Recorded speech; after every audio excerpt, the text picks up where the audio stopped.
Kalau tiba-tiba krisis makanan jadi realiti, kau rasa badan ready tak? Atau terus panik sebab tak cukup nasi? Sekarang ni ramai orang fokus simpan stok beras tapi jarang fikir badan kita sendiri dah train ke belum. Bayangkan kalau bekalan karbohidrat terhad tapi badan kita memang dah biasa bergantung pada gula je untuk tenaga.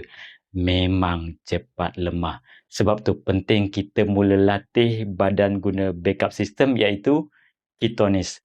Bila kita kurangkan karbohidrat, badan akan mula bakar lemak sebagai sumber tenaga. Inilah strategi survival yang tersedia dalam badan kita. Bukan suruh tak makan langsung, tapi kita biasakan diri kurang bergantung pada nasi setiap hari. Cuba mula perlahan, kurangkan portion, tambah lemak sihat, pastikan protein cukup. Lama-lama badan akan adopt. Tenaga pun stabil, tak cepat lapar dan paling penting kita tak terlalu bergantung pada satu sumber makanan je.